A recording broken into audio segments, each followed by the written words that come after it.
సత్యవాక్య సహవాసం పెట్టుకోసు ప్రార్థనా మందిరాన్ని దేవుడి ఉదయకాలమందు నడిపించడానికి ఆయన కృప అనుగ్రహించాడు. దేవాది దేవునికి ఎన్ని కృతజ్ఞతాస్తుతులు చెల్లించినా ఆయన రుణము మనం తీర్చుకోలేము. అవును కదా. రుణం తీర్చుకున్నా ఎంతో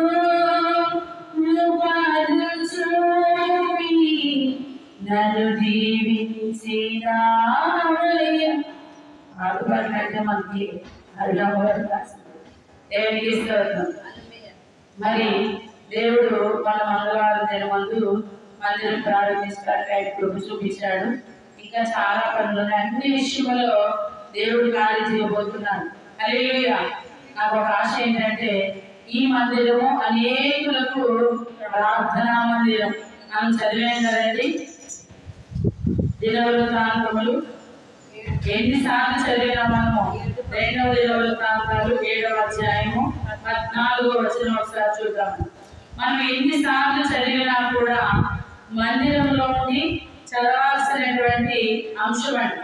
ఎందుకో తెలుసండి, ఆయన మందిరంలో ఆయన ఏం చేస్తారో ఇక్కడ తెలియపరుస్తుంది. 2వ అధ్యాయము 14వ వచనం. నా పేరు పెట్టబడిన నా జనులు తమ్ము తాము తగ్గించుకొని ప్రార్థన చేసి నన్ను వెతికి తమ చెడు మార్గములను విడిచిన ఆకాశము నుండి వారి ప్రార్థనలు విని వారి పాపములను క్షమించి వారి దేశమును స్వస్థపరచుదును. ఈ స్థలమందు చేయబడు ప్రార్థన మీద నా కనుదృష్టి నిలుచును, నా చెవులు దానిని ఆలకించును. నా పేరు ఈ మందిరమునకు నిత్యము ఉండునట్లుగా నేను దాన్ని కోరుకుని పరిశుద్ధ పరిస్థితిని నా దృష్టియు నా మనస్సును నిత్యము దాని మీద నుండును. దేని మీదండి? మందిరం మీద. అంటే మందిరం మీద కాదండి, మందిరంలో ఉండి ప్రార్థన చేస్తున్న వారి మీద.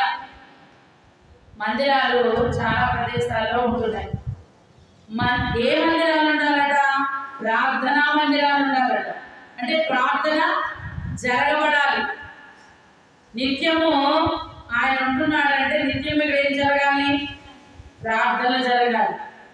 నిత్యము యెహోవాను స్తుతించెదను, ఆయన నామము ఘనపరచెదను. నిత్యము యెహోవాను. నిత్యము మనము ఎవరు స్తుతించాలి? యెహోవాను స్తుతించాలి. ఆయన ఏమంటున్నాడు? ఈ ప్రార్థనా స్థలంలో నేను నిత్యము ఉంటాను. ఎందుకని అంటే ఒక్కొక్క సమయంలో వచ్చి ప్రార్థన చేస్తారు. శ్రమను అందరికీ ఒకేసారి రావు కదండి. ఒక్కొక్కరికి ఒక్కోసారి వస్తాయి, ఒక్కొక్కసారి వస్తాయి. మరి ఎవరు ఎప్పుడు వచ్చినా మనం ఏం చేస్తామో తెలుసండి, ఒక్కొక్కరు ఒక్కోసారి వస్తున్నారు. అలా కాదు, అందరూ ఒక సమయానికి వచ్చేయని అని చెప్తాం. ఎందుకని? వాళ్ళు వచ్చే ప్రతి సమయానికి మనం ఇప్పుడు ఉండాలి కాబట్టి. చూడండి, మనం కొంత వెసులుబాటును కోరుకుంటున్నాం. దేవుడు ఏమంటున్నాడు ఇక్కడ? ఎవరు ఎప్పుడైనా రండి, ఎవరికి ఏ సమస్య ఎప్పుడు వచ్చినా నిత్యము నేను మందిరంలో ఉంటాను. ఆకాశము నుండి నేను వారి ప్రార్థనలు వింటాను, వారి పాపములను క్షమిస్తాను, వారి దేశమును స్వస్థపరుస్తాను. చూడండి, స్వస్థత మన దేహానికి కావాలి, దేశానికి కావాలా? దేశమునికి వస్తే. ఎందుకంటే ఒక మహానుభావుడు అన్నారు, దేశం అంటే మట్టి కాదు, దేశం అంటే మనుషులు. ఎవరన్నారండి? వరదాడ పాలవాడు అన్నారు. నిజమే, మనుషులు అంటే ఇప్పుడు దేశంలో స్వస్థత అంటే ఎవరికి? మనుషులకి. దేవుడు ఏమంటున్నాడంటే, మొదటిగా వారు నిత్యము ఎవరైనా మందిరంలోకి వస్తే వారు ప్రార్థన. రెండవది ఏమంటున్నాడు ఆయన? వారి పాపములు క్షమిస్తాను. మూడవదిగా వారి దేశమును స్వస్థపరుస్తాను. దేశమా గంతులు వేయి. దేని గురించి? దేవుని కలిగి ఉన్న దేశమా గంతులు వేయి. హల్లెలూయా. ఎందుకంటే నిత్యము మనము యాకోబు పత్రిక, ఎబ్రీ పత్రిక తర్వాత యాకోబు పత్రిక ఉంటుందండి.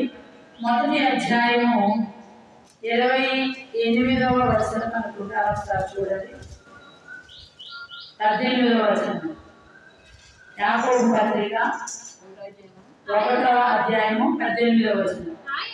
ఆయన తాను సృష్టించిన వాటిలో మనము ప్రథమ ఫలముగా ఉండునట్లు సత్యవాక్యం వలన మనలను తన సంకల్ప ప్రకారము కనెను. చూడండి, నువ్వు పుడతావని నేను అనుకోలేదు. నువ్వు అనవసరంగా పుట్టావు. అసలు నువ్వు నీ పుట్టడానికి నేనే ప్లాన్ చేసుకోలేదు, అయినా పుట్టేసావు. కానీ యేసయ్య అనట్లేదని, ఒక సంకల్పం అంటే ఆయనకి. ఆ విధంగా మనల్ని ఏం చేశాడట? అన్నాడట. నన్ను కన్నా తండ్రి, నన్ను కొన్నా తండ్రి, రక్తమిచ్చిన తండ్రి, ప్రాణమిచ్చిన తండ్రి. నన్ను కన్నా తండ్రి, నన్ను కొన్నా తండ్రి, రక్తమిచ్చిన తండ్రి, ప్రాణమిచ్చిన తండ్రి. సర్వేశ్వరా నీకే స్తుతి, సర్వము నీకేనయ్యా. ఆధారము ఆశ్రయము నీవే నా యేసు. యేసయ్య తన రక్తాన్ని ఇచ్చి కన్నాడు, కొన్నాడు. అప్పుడు మనం ఏం పడాలి? సర్వేశ్వర ఈ సమస్తము నీకేనయ్యా, ఈ సమస్తము నీకే. ఎందుకని? అన్నావు, కొన్నావు. ఇక్కడ ఏమంటున్నాడంటే ఆయన, మనము ప్రథమ ఫలముగా ఉండునట్లు. మనం ఎలా ఉండటండి? ప్రథమ ఫలం. మొట్టమొదటిగా మొదటి పెట్టి పుట్టినప్పుడు ఉన్న ప్రేమ లాస్ట్ పెడికి వస్తుందండి? వస్తుందా? రాదు. పుట్టిన తర్వాత రావచ్చు, రాకపోవచ్చు. పుడుతున్నప్పుడే మొదటి బిడ్డ విషయంలో చాలా ప్రేమ ఉంటుంది. అందుకే ప్రథమ ఫలముగా బైబిల్ వాక్యంలో చూస్తే తొలుచూలు మొదట. ఈ తొలుచూలు విషయంలో, ప్రథమ ఫలం విషయంలో దేవుడు అద్భుతం చేశాడు. అయితే ఈ తొలుచూలు దేవుని కొరకు ఆడబడతారు, లేదంటే దురాత్మకు సహకరిస్తారు. ఎంత డేంజర్ ఉందండి. దేవుని మాట వింటే వీళ్ళు ఎవరికి దగ్గర అవుతారండి? దేవునికి. వినకపోతే దురాత్మ. ఆనాడు ఐగుప్తు దేశంలో ఉన్న తొలిచూరులందరినీ, అంటే తొలిచూరులందరినీ దేవుడు ఎందుకు అప్పగించాడు? ఐగుప్తు అంటే దేవునికి వ్యతిరేకమైన దేశం. దేవుని బిడ్డలకు ఎప్పుడైతే వ్యతిరేకం అవుతారో వారు ఎవరికి వ్యతిరేకం అవుతారండి? దేవుని. జాగ్రత్త. ఎవరికైనా నువ్వు వ్యతిరేకంగా మాట్లాడుతున్నావేమో, నేనే కదా మాట్లాడుతున్నాను అనుకుంటున్నావేమో, ఆ ప్రథమ ఫలము కానీ, ఆ దేవుని యొక్క స్వాస్థ్యము కానీ ఎవరి సొత్తు అండి?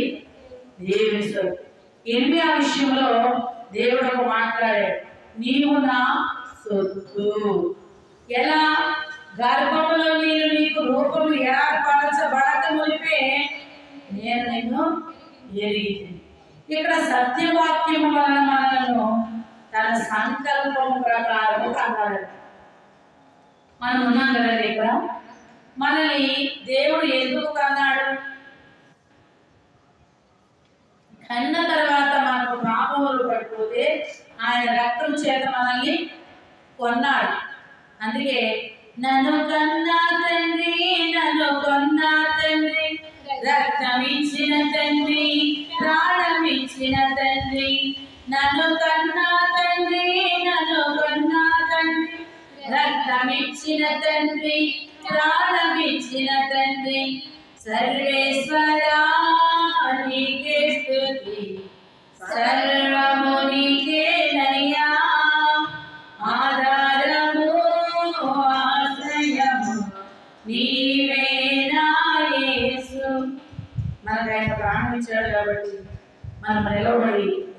చెప్పాలి తెలుసా? దేవా, ఈ రక్తము నీది, ఈ ప్రాణము నీది, ఈ రక్తము నీది, ఈ ప్రాణము నీది, కాబట్టి నీవు మాత్రమే మాకు ఆధారం, నీవు మాత్రమే మాకు ఆశ్రయం. కాబట్టి ఈ దినమందు 15వ కీర్తన మొట్టమొదటి మందిరంలో ఆరాధనలో అరుణ కుమారుల మహారాజ్ చదువుతారు. మొదటి ఆరాధన ఈ మందిరంలో మొదటి కీర్తన అరుణమ్మ గారు చదువుతారు. 15వ కీర్తన కీర్తనకారుడైన దావీదు రాసినటువంటి 15వ కీర్తన 5 వచనాలే ఉన్నాయండి. మొదటి నుంచి చివరి వరకు అమ్మ చదువుతూ ఉంటారు.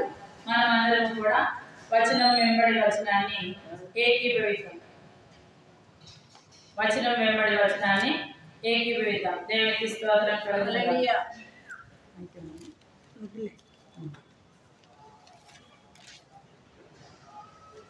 దేవుని వందనాలు చెల్లిస్తున్నాము.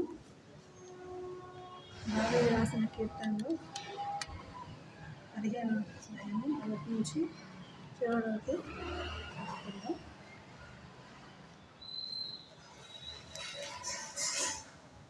యెహోవా ఈ గుడారములో అతిథిగా ఉండదగిన వాడెవడు? ఈ పరిశుద్ధ పర్వతము మీద నివసింపదగిన వాడెవడు? యథార్థమైన ప్రవర్తన కలిగి నీతిని అనుసరించుచు హృదయపూర్వకంగా నిజము పలుకువాడే. అట్టివాడు నాలుకతో కొండెములాడడు,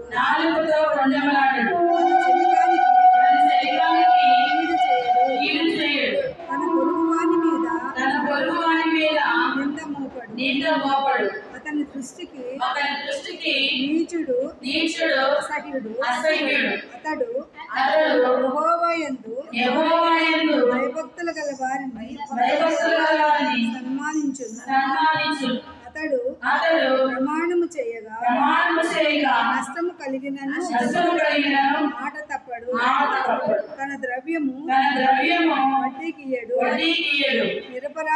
నిరపరాధిని చెరుపుటకై లంచము పుచ్చుకొనడు. ఈ ప్రకారము చేయువాడు ఎన్నడను వదల్చబడడు. దేవుడి వాక్యాన్ని ఆశీర్వదించండి. దేవనామానికి మహిమ కలుగుతుంది. అన్నమ్మ గారికి మరి ముఖ్యంగా దేవుడు మన మధ్యలో ఉన్నాడు. హల్లెలూయా, మన మధ్యలో ఉన్నాడు. ఇక్కడ కీర్తన ఏంటండి? 15వ కీర్తన. మొదటిగా ఈ 15వ కీర్తన ఎవరు రాశారు? దావీదు మహారాజు గారు రాశారు. నేను చెప్పాను కదండి, మొత్తం 150 కీర్తనలో 70 కీర్తనలు పైబడి దావీదు గారు రాశారు. 90వ కీర్తన మోషే రాశారు అని అంటారు. దావీదు కీర్తన మొదటి వచనం ఏంటంటే, యెహోవా నీ గుడారంలో అతిథిగా ఉండదగిన వాడెవడు? నీ పరిశుద్ధ పర్వతం మీద నివసింపదగిన వాడు ఎవడు? నీ గుడారం అంటే ఏంటో చెప్పగలుగుతారండి? ఒకటి మందిరం, రెండవ మందిరం ఏంటి అంటే ఆయన హృదయం. ఈ హృదయానికి స్థానం ఏంటి? శరీరం. అంటే అతిథిగా ఉండాలా ఉండకూడదంట. యేసయ్య మనలో స్థిరముగా ఉండాలి, మనం యేసయ్యలో స్థిరముగా ఉండాలి. వలస వెళ్ళేవాళ్ళుగా కాకుండా వలస వెళ్తూ అంటే వాళ్ళు ఎప్పుడో చోట ఉంటారు. మనం అతిథిగా ఉండకూడదండి. మన ఇంటికి ఎవరైనా అతిథి వచ్చాడంటే పని చెప్తామా? చెప్పం. మన విషయాలు ఏమైనా చెప్తామా? చెప్పం. మరి ఎలా ఉండాలి దేవుని దృష్టిలో? ఈ పరిశుద్ధ పర్వతం మీద నివసింపదగిన వాడు ఎవడు? పరిశుద్ధాత్మ దేవుడా, నీ యొక్క పరిశుద్ధ పర్వతం ఉంది, దాని మీద నిలవాలంటే మేము నిలవగలమా? నిలవలేము. ఎందుకంటే అపోస్తలుడైనటువంటి పౌలు మాట, నేను సమస్తము చేయగలుగుతున్నానంటే ఎవరిని బట్టి? నన్ను బలపరచువాని అంటే. హల్లెలూయా. నన్ను బలపరచువాని అంటే నేను సమస్తము చేయగలుగుతాను. సమస్తం అంటే భూమి దాని సంపూర్ణతయు. కీర్తన 2వ కీర్తన 8వ వచనంలో ఒక మాట ఉంది. నన్ను అడుగుము, జనములను నీకు స్వాస్థ్యముగాను, భూమిని దిగంతముల వరకు సొత్తుగా ఇచ్చారు. యేసయ్యను మనం అడిగితే, సమస్తం అంటే చెప్తున్నానండి, యేసయ్యను మనం అడిగితే భూమి దిగంతముల వరకు మనకి సొంతంగా రాసి చేస్తాడు. ఎప్పుడు చూసినా మానవుడు ఇది నాది, ఇది నాది కాదు. చిన్న పిల్లలండి, ఇది మీ ఇల్లు కాదు, ఇది మా ఇల్లు, ఇది మీది, ఇది నాది అంటున్నారు. ఇది కరెక్టా? అది నాది, ఇది నాదని మురిసి పడుతుంటా చిలుగా. దేవుడిచ్చిన 3 కోడల జాన, అది నీకు నిత్యమగునా చిలుగా. అవునండి, మనం చనిపోయిన తర్వాత 3 మూరల జాన, 3 మూరల జాన మనకి సమాధి చేయడానికి వాడబడేస్తారు. అది కూడా మనకి నిశ్చయం కాదు. ఎక్కువ జనం అయిపోయారనుకోండి తీసేసి, ఆనాడు ఏహెజ్కేలు లోయ దగ్గర ఎన్ని ఎముకల దగ్గర తీసుకెళ్ళమంటే ఒక్కొక్కరికి ఒక స్థలం ఇచ్చారా? స్థలం లేదు. ఒక లోయ తీసి లోయలో వేసేశారు. కానీ ఎంతసేపు ఇది నాది, అది నాది, ఇది నాది, అది నాది, నేనేంటి, నేను ఇది చేస్తాను, నేను అది చేస్తాను. దేవుడు ఇది చూస్తున్నాడు. దేవుడు సమస్తము చూస్తున్నాడు. ఈరోజు మీతోనే మాట్లాడుతున్నాడు దేవుడు. ఇది నాదంటున్నావా, నేనేంటో అంటున్నావా? నువ్వు అక్కడే పతనమైన స్థితికి వెళ్ళిపోయావు. నేనేం చేయాలని ఒక ప్లాన్ వేసుకుంటున్నావా? ఇప్పుడే నీవు పడిపోయావు. రేపటి నీ గురించి ఏం ఆలోచించాలని అతిశయపడుతూ ఆలోచించవద్దు. ఆకాశ పక్షులు సాయంత్రానికి బ్యాగ్లో బుట్టలో పెట్టుకుని ఎగరలేక ఎడుతున్నాయండి. ప్రశాంతంగా ఎడుకుంటూ వెళ్ళిపోతున్నాయి. ఉదయాన్నే వెళ్ళాయి, సాయంత్రం అలా వస్తున్నాయి. కానీ ఉదయాన్నే వెళ్ళినప్పుడు ఆకాశ పక్షులు స్తుతించుకుంటూ వెళ్తున్నాయి. నోటి నుంచి పక్షులు ఎలా వెళ్తాయండి? తీసుకుంటూ వెళ్తాయి. అవునా? దానికి అర్థమేంటో తెలుసా? దేవా, రాత్రంతా నీవు మమ్మల్ని కాపాడేవయ్యా, మరి ఒక ఉదయంలో నీవు ప్రవేశపెట్టావా అని స్తుతించుకుంటూ వెళ్తున్నాయి. మళ్ళా సాయంత్రం గుడికి వచ్చేటప్పుడు స్తుతించుకుంటూ వస్తున్నాయి. ఏంటో తెలుసా? అయ్యా, రిక్త హస్తాలతో ఎగురుకుంటూ మేము ఉదయకాలం వెళ్ళాం కదా, మా కడుపును నింపావయ్యా, సంతృష్టిగా మేము మళ్ళా గుడికి చేరుకుంటున్నాము. ఎంత గొప్ప ధన్యత చూడండి. స్తుతించుకుంటూ వెళ్ళాయి, స్తుతించుకుంటూ వస్తున్నాయి. వెళ్ళినప్పుడు ఏమీ తీసుకెళ్ళలేదు, వచ్చినప్పుడు ఏమీ తీసుకురాలేదు. నిజమండి, మనమైతే బ్యాగులు మోసుకెళ్తాం, వచ్చేటప్పుడు బ్యాగులు తీసుకొస్తాం. మన ప్రయాసము ప్రభువునందు వ్యర్థము కాకూడదు. ఎప్పుడు మన హృదయములు దేవుని వాక్యం చేత నింపబడితే, హృదయదారంలో నుంచి ఏం రావాలండి? వాక్యము వెదజల్లబడాలి. అనేకుల కొరకు మాదిరిగా ఉండాలి. పక్షుల కంటే మనం శ్రేష్ఠులు కామా? రేపు కోసం ఇది ఒక విషయం అర్థమైతే మెచ్చుకోవచ్చండి. ఏమీ ఆలోచించకుండా అంటారమ్మా, ఐఆమ్ బిల్లాస్ లైఫ్. నాకు రేపేంటి నేను ఆలోచించు. ఒక మాట ఉన్నదండి, నేను నాకు చాలా సంతోషం. ఒక విషయంలో అమ్మవారికి నేను వెళ్ళిపోతాను కదా, మంచిగా నేను పెట్టాలి. కానీ దేవుని యొక్క సంకల్పం, ఇంత చిన్న మాట కూడా దేవుడు ఆలోచిస్తున్నాడంటే పెద్ద పెద్ద మాటలు మాట్లాడుతున్నావు. నీ మూర్ఖత్వాన్ని దేవుడు నీ ముందుకు వస్తే దేవుడు కూడా నీవు ధృవీకరిస్తావేమో అని ఆయన భయపడుతున్నాడట. కొన్ని సందర్భాల్లో దేవుడు నీకు ఎందుకు విడుదల ఇవ్వట్లేదో తెలుసా? విడుదలిస్తే నా బిడ్డ నన్ను ఎక్కడైతే వదిలేస్తాదో, నన్ను ఎక్కడైతే విడిచిపెట్టి వెళ్ళిపోతాదో అని ఆయన నీ వైపు చేతులు చాపి చూస్తున్నాడు. ఆయన బాధ మనుషులుగా ఉన్న మనం అర్థం చేసుకోవట్లేదండి. యెషయా గ్రంథము మొదటి అధ్యాయము, యెషయా గ్రంథము మొదటి అధ్యాయము 8వ వచనం అనుకుంటాను. ఒకసారి చూడండి. మొదటి అధ్యాయము 4వ వచనం, సారీ 2వ వచనం. యెషయా గ్రంథము యెహోవా మాట్లాడుచున్నాడు. హల్లెలూయా. చాలా శిష్యులు మాట్లాడట్లేదండి. ఎవరు మాట్లాడుతున్నారండి? యెహోవా మాట్లాడుచున్నాడు. ఏమని? ఆకాశమా ఆలకించుము, భూమి చెవియొగ్గుము. నేను పిల్లలను పెంచి గొప్పవారిగా చేసింది, వారు నా మీద తిరుగుబడి ఉన్నారు. ఎద్దు తన కామాలను ఎరుగును, గాడిద సొంత వారి దొడ్డి తెలుసుకొనును. ఇశ్రాయేలుకు తెలివి లేదు, నా జనులు యోచింపరు. హల్లెలూయా. చూడండి, ఎవరితో చెప్పుకుంటున్నాడు యేసయ్య? చేతి పని అయినటువంటి ఆకాశాన్ని చెప్పుకుంటున్నాడు. ఏమని?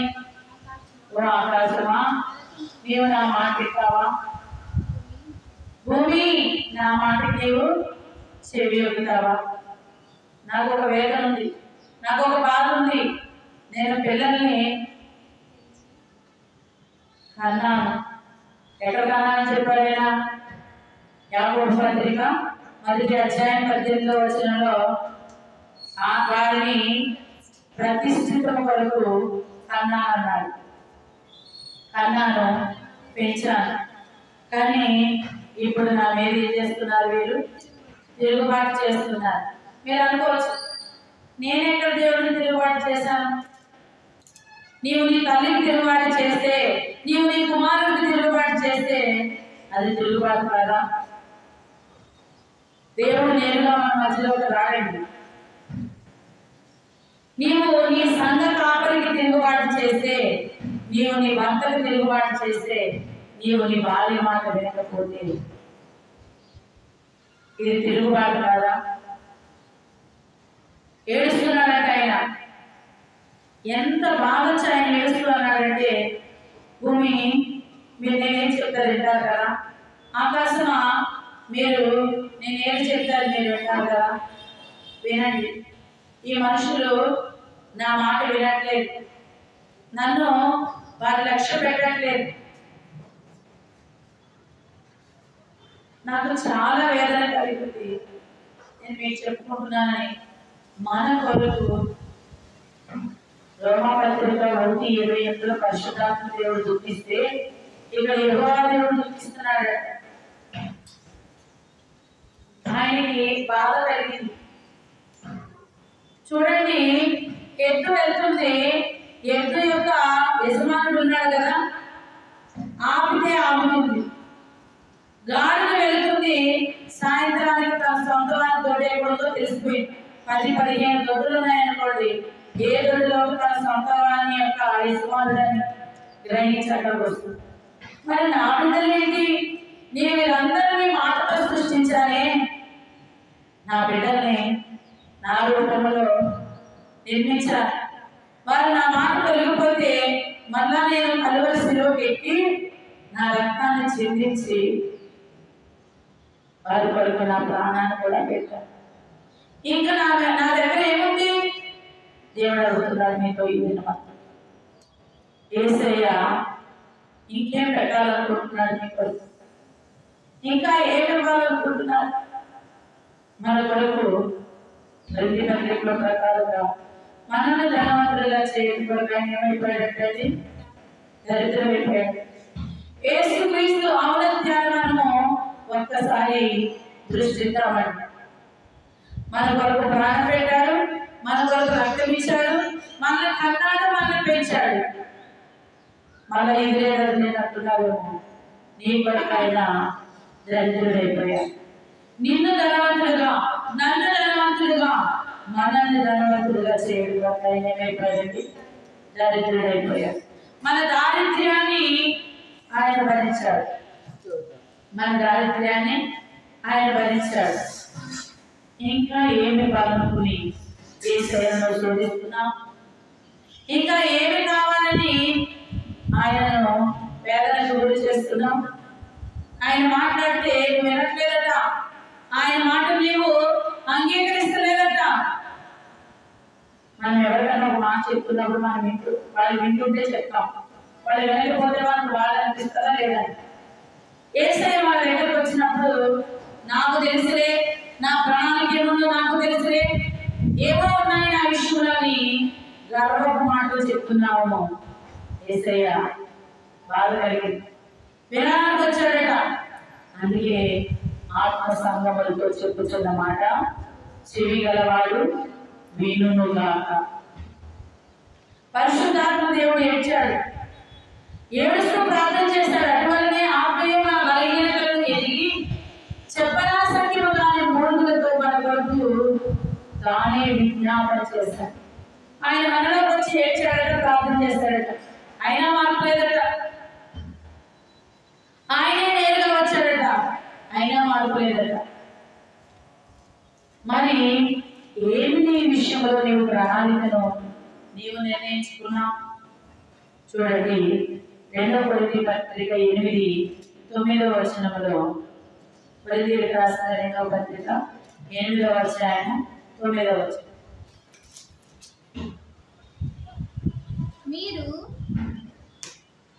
మీరు మన ప్రభువైన యేసుక్రీస్తు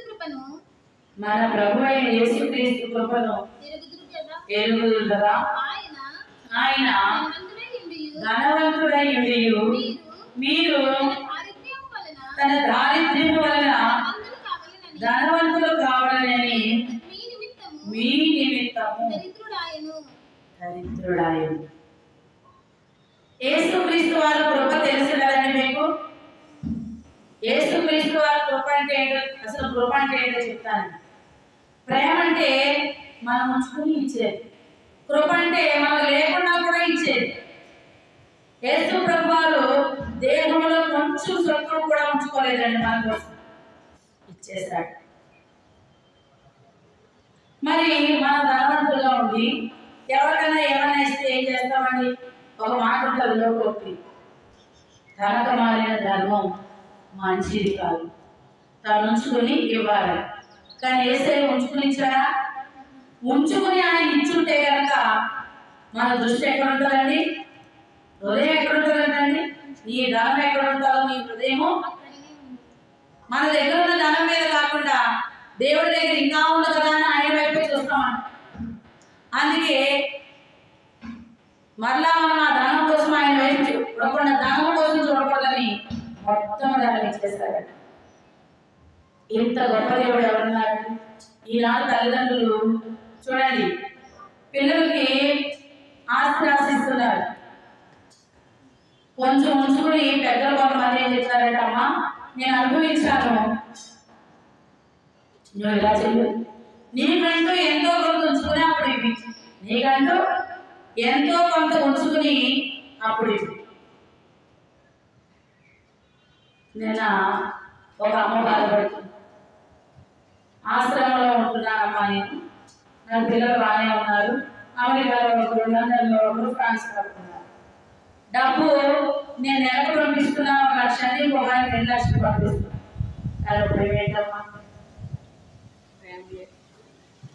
నాకు ఏదైనా బాధ కలిగితే డబ్బు నేనేం చేసుకోగలను? తల్లిదండ్రుల ఆలోచనలో మార్పు రావాలమ్మా. పిల్లల్ని మంచి ప్రయోజకులుగా చేయాలనుకోవడం తప్పు లేదు, అది తల్లిదండ్రుల ఆలోచన.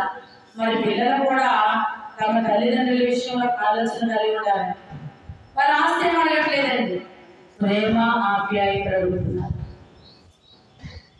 ఎంత కష్టపడ్డావా అమ్మా అని అనగానే, ఎంత కష్టపడ్డావా నాన్న అని అనగానే చాలా వేదన వస్తుందండి ఆ తల్లిదండ్రులు. నా బిడ్డలు నా విషయంలో నాకు గుర్తుంది. కానీ పరిశుద్ధాత్మ దేవుడు కూడా, యెహోవా దేవుడు కూడా గుర్తిస్తున్నాడు. ఆకాశమా ఆలకిస్తావా? ఆలకించు అంటే ఆకాశం మీద ఆయనకున్న నమ్మకం. ఆకాశం ఆలకిస్తుందని ఆయనకు ఒక నమ్మకం. ఆకాశమాన్ని ఆలకించు, భూమి నువ్వు చెవియవు. నేను పిల్లల్ని పెంచి పెద్దవారిగా చేశాను. ఇప్పుడు వారు నా మీద తిరుగుబడుచున్నారు. దేవుడు ఏడుస్తున్నాడని ఆయన చాటగాని వాడని అనుకుంటాడు. మన కోసం ఆయన ప్రేమ వెంటలో పడుతుందని ఆయన బలిగినదని అనుకుంటాడు. ఆయన ప్రేమ అంత గొప్పది, అది మనం గుర్తరుగా. ఆయన ప్రేమను మర్చిపోయి ఎందుకే నన్ను పుట్టించావా, ఎందుకే నన్ను ఎలా ఉంచావా అని దూషిస్తున్నావేమో. ఆయన దయచేసి ఒక్కసారి జ్ఞాపకం చేసుకోండి. మన స్థితి ఏమై ఉంది, మనము ఏమై ఉన్నాం. దేవునికి విరోధులుగా ఉన్నామా? నేను చెప్తున్నానండి, బైబిల్ గ్రంథము దేవుణ్ణి వెంబడించిన వారికి. ఈ దినమని నేను మాట్లాడుతున్న మాట సంఘములు దుఃఖమును దేవుని కలుగు చేస్తున్నామా, బాధను కలుగు చేస్తున్నామా? నీ వల్ల ఎవరికి ప్రయోజనం లేకపోయినా దేవుని బాధపరిచేటట్టుగా ఉండకూడదు. కొంతమంది అంటారు, నేను పుట్టి ఎవరికి ప్రయోజనం అండి, నేను ఎవరికి ప్రయోజనమే అంటారు. ప్రయోజనం యేసయ్య. నువ్వు పుట్టినట్టే ఉండిపోదు. పుట్టిన వాడు ఎదగాలి కదండి. ఎదగకుండా ఉండిపోతే మరుగుచ్చు అంటారు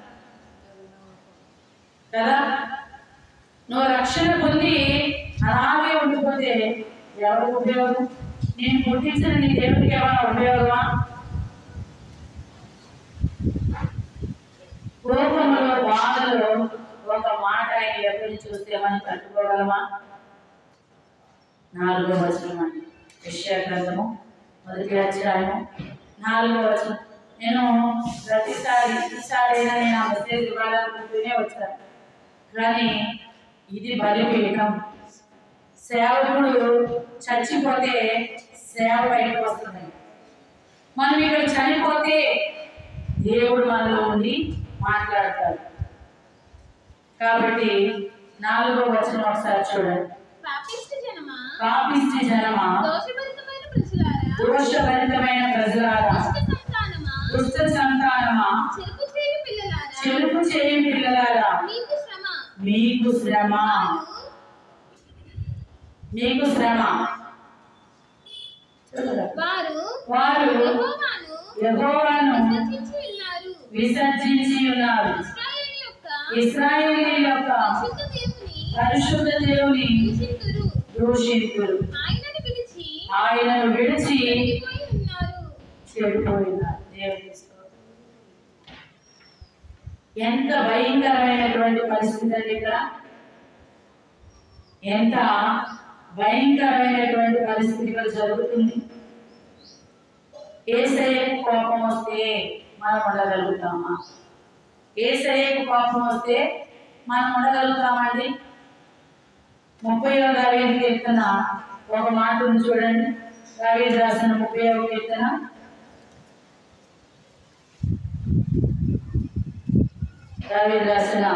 30వ కీర్తన 5వ వచనం. ఆయన కోపము నిమిషమాత్రం ఉండును, ఆయన దయ ఆయుష్కాలమంతయు నిలుచును. చూడండి, ఆయన దయను కోరుకునేవారుగా ఉండాలి. ఆయన్ని దయను కోరుకునేవారుగా ఉండాలి. కోపానికి గురైతే ఎంతసేపు ఉంటుందంటే ఆయన కోపం నిమిషమే. ఆయన దయ ఆయుష్కాలం అంటారు. నీ దయలో నీ కృపలో గతకాలం. ఎవరికైనా వచ్చి పాట? ఈ దయలో నీ కృపలో ఇంతకాలం నీ కృపలో దాచినావు గతకాలం. కృపలను నీ దయలో నేనున్నా ఇంతకాలం, నీ కృపలో దాచినావు గతకాలం. నీ దయ లేనిదే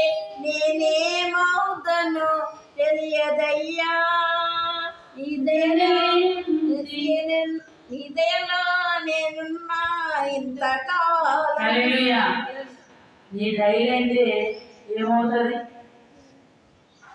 మనం మామూలుగా మనకు ఆకలి వేస్తుంది అనుకోండి, మనకు అన్నం పెట్టకపోయినా పర్వాలేదు కానీ మన ముందు తెచ్చుకుని బిర్యానీ తింటే మనకేమనిపిస్తుంది? కఠినాత్ముడు తినేటప్పుడు ముద్ద పెట్టలేదు, పోనీ పెట్టకపోని. ఎందుకని? ఆయన స్వభావం ఎవరికి ముద్ద పెట్టేవాడు కాదు. మరి ఎందుకు ముందు పెట్టాలి? నేను అడిగే చెప్తాను. ఉపవాసం చేస్తున్న వారి దగ్గరికి ముందుకు వచ్చి తింటున్న వారు చాలా పాపం చేస్తున్నారు. నీవు ఉండలేని పని వారు చేస్తున్నారు. సహకరించాలి, తినాలి అని ఒక ఆలోచన వారికి రాకూడదు. దేవునికి స్తోత్రం. ఎవరికైనా నువ్వు పెట్టగలిగితే వారు ముందుకెళ్తే, లేదు అది నీకే సరిపోవట్లేదు అనుకోండి, ముందుకెళ్ళదు.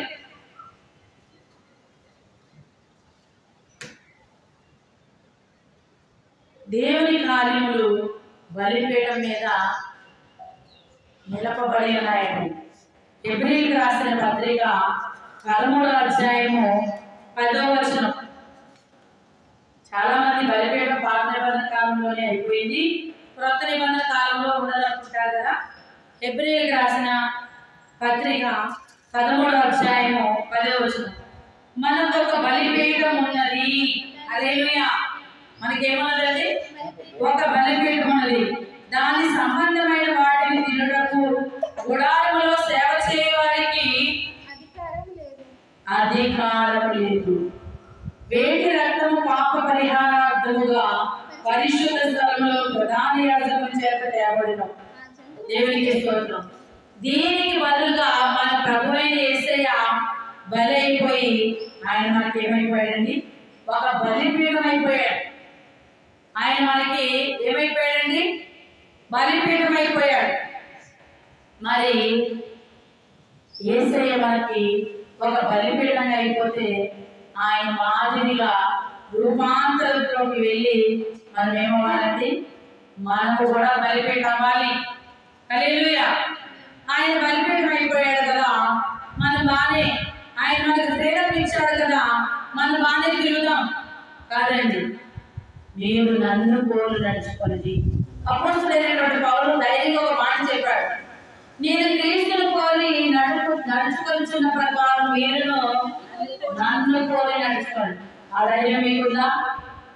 క్రీస్తు స్వారూప్యం మీలో కనిపిస్తూ అందరికీ నేను యేసు ప్రభు నమ్ముకున్నానమ్మా, యేసు ప్రభువును చూడాలంటే నన్ను చూడు, యేసు ప్రభువును చూడాలంటే నువ్వు నన్ను చూడు అనే ధైర్యం ఉందా?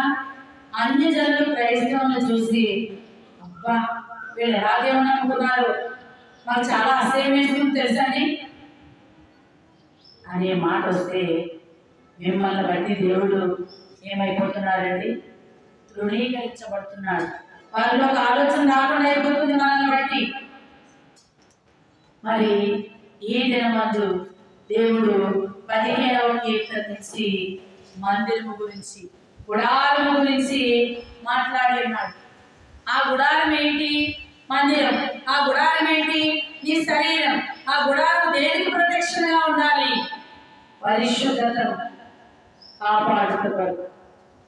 అందుకే నీ మందిరంలో అతిథిగా ఉండదగిన వాడు ఎవరయ్యా? ఇప్పుడు ఈ మందిరంలో మీరు అతిథిగా అంటే ఒప్పుకుంటారా? లేదు.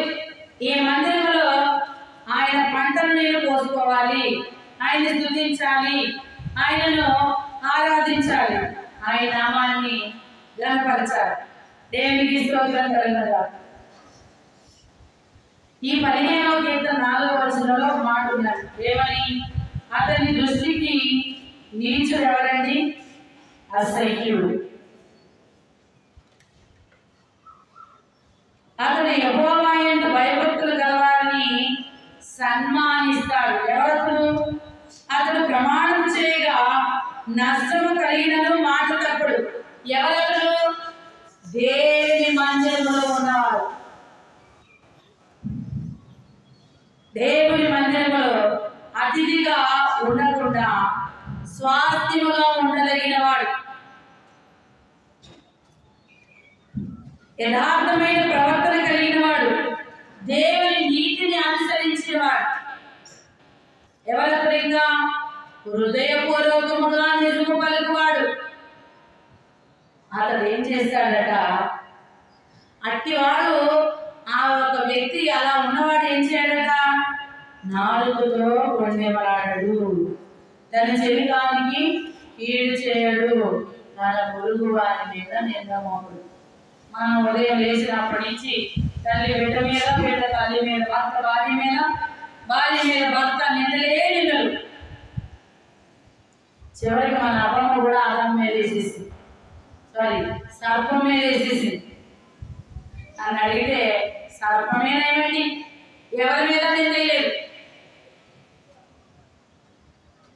వేసిందండి. సర్పం ఎవరి మీద నిందలేదు. ఆనాడు సభాపర్వతమునికి నేను ఎక్కుపోదని అనుకున్న లూసిఫర్ కూడా నిందలే. మనం మహా డేంజర్ అయి ఉన్నాం. మనం ఎలా ఉన్నాం? మహా డేంజర్. ఎందుకమ్మా మధ్యరాత్రి లేట్ వచ్చావు? ఇదిగో ఈయన వల్లే. ఎవరు లేకుండా ఒకరే వచ్చారనుకోండి, పోనీ ఆ పక్కన ఏమవుతుందంటే, ఎప్పుడు దీంతో వెళ్తుంటే నా మీద వేసేస్తుంది, నాకు ఎందుకు వచ్చింది, నా అంతా నేను ఎంత నువ్వు ఎంత నువ్వు వెళ్ళామా. నెక్స్ట్ వాళ్ళు నా మధ్య వచ్చింది, లేట్ వచ్చింది.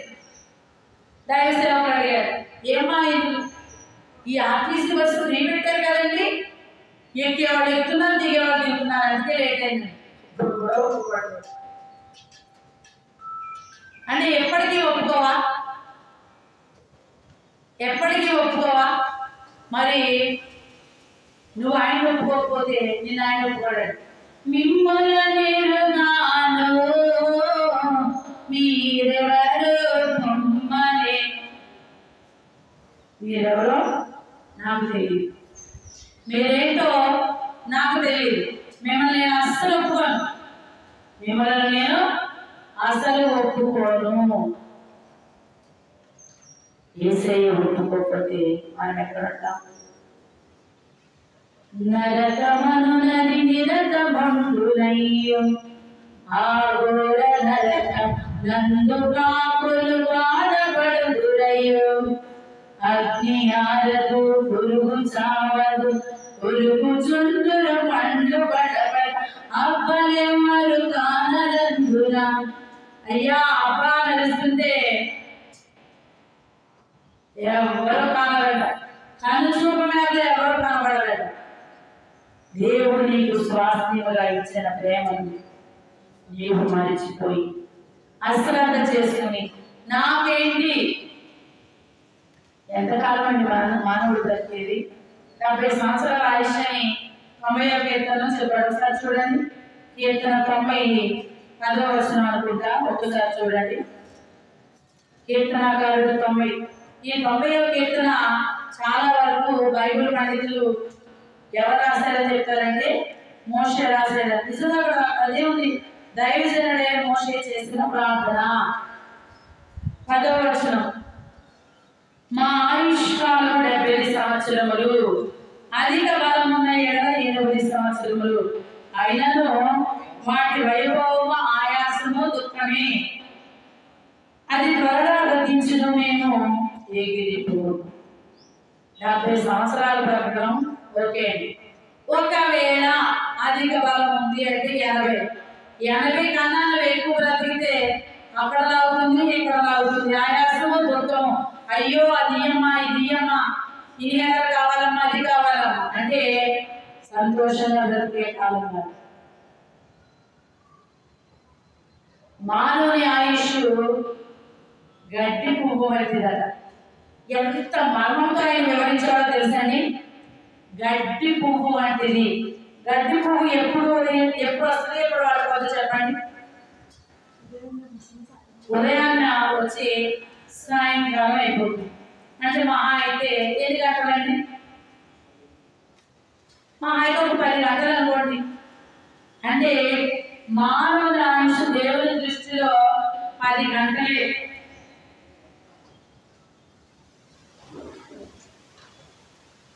మానవుని ఆయుష్ దేవుని దృష్టిలో ఎన్ని గంటలండి? 10 దావీదంతా ఎలా చెప్పగలుగుతున్నారు అని అంటే, నీ మందిరంలో ఒక దినము గడుపుట 1000 దినముల కంటే శ్రేష్టమన్నది. అవునా? ఒక దినము గడిపేస్తే 1000 దినముల కన్నా. అంటే దేవుడు మనల్ని ఎలా చూస్తున్నాడో చెప్పండి. నేను దేవుని మందిరంలో రోజంతా ఉన్నాను. రోజంతా అంటే 24 గంటలు, రాత్రి పగలు.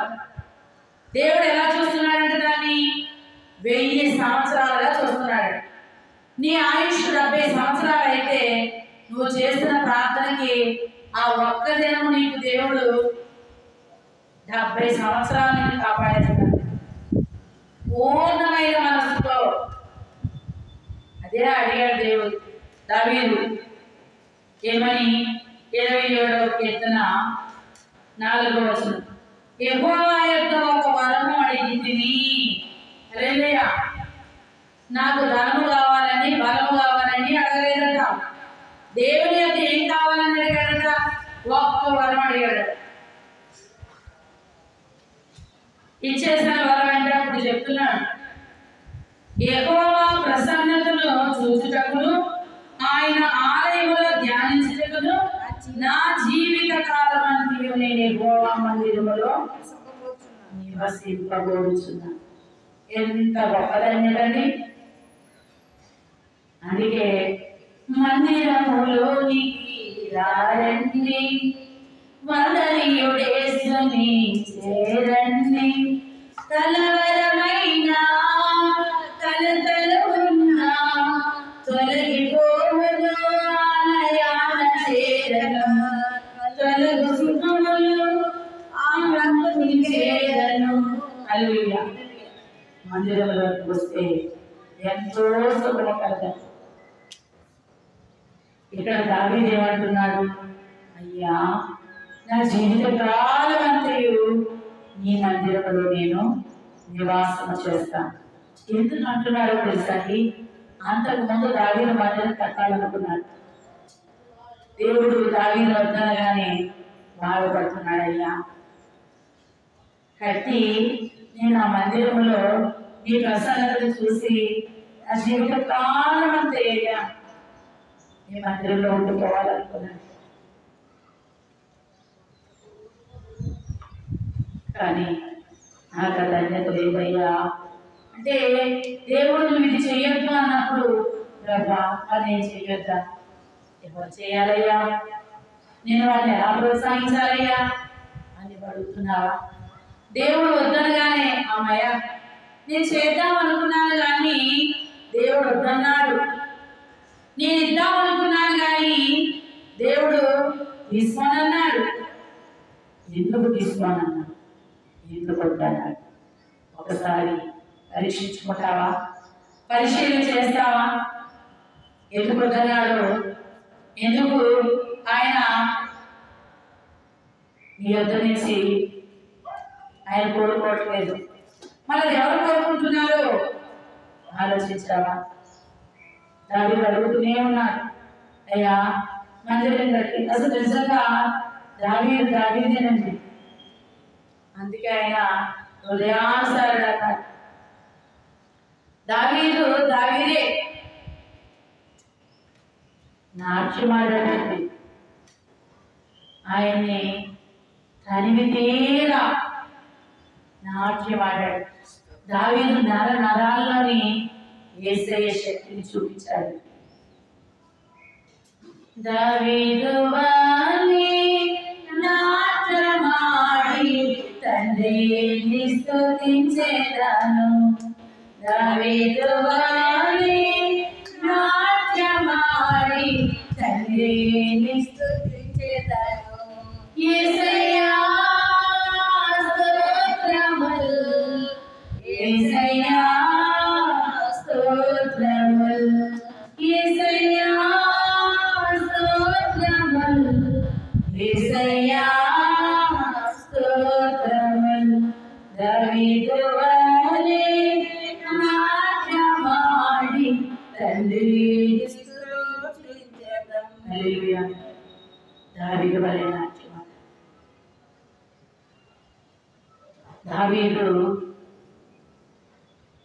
దావీదు కొరకు దేవుడు సాక్షిస్తున్నాడండి.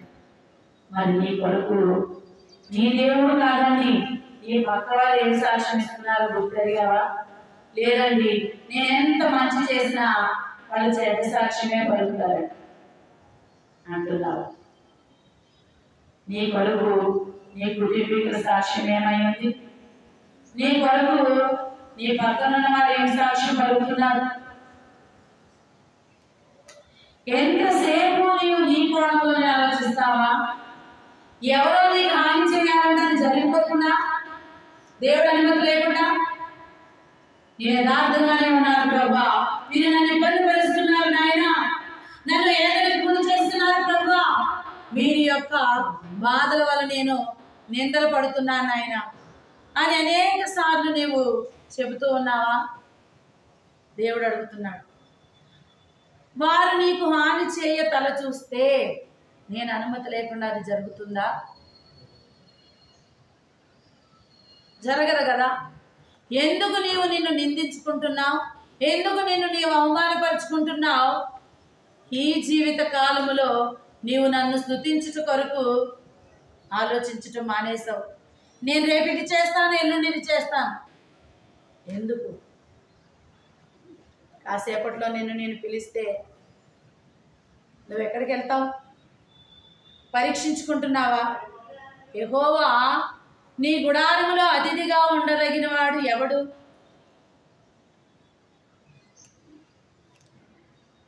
ఎవరయ్యా? కానీ నా గుడారములో నీ ఉండిపోనాయన. నీ మాట చాలయ్యా, నేను జీవించేస్తాను. నీ మాట జీవము గలదయ్యా యేసయ్యా, నీ మాట సత్యము గలదయ్యా, నీ మాట మార్పులేనిదయ్యా యేసయ్యా, నీ మాట మరచిపోనిదయ్యా. ఏది మారినా నీ మాట మారదయ్యా, ఏది ఆగినా నీ మాట జరుగునయ్యా. ఏది మారినా నీ మాట మారదయ్యా, ఏది ఆగినా నీ మాట జరుగునయ్యా. నీ మాట జీవము గలదయ్యా యేసయ్యా, నీ మాట సత్యము గలదయ్యా. హల్లెలూయా. ఆయన మాట ఏంటి? జీవము గలది. ఆయన మాట ఏంటి? సత్యము గలది. మరి ఆయన నేరుగా వచ్చి మాట్లాడతాడా? అది వినడానికి నువ్వు ఇష్టం కలిగి ఉన్నావా?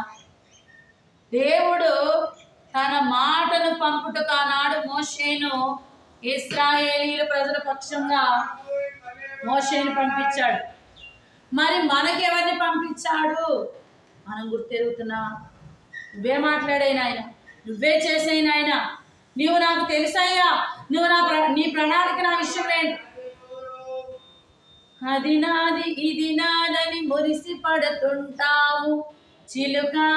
ఎందుకు మురిసిపోతున్నావు? ఇది నాది అది నాది అని. ఏది నీది కాదు. ఇప్పుడు పిలుస్తున్నానే, ఆ పిలిపే నిజమైనది.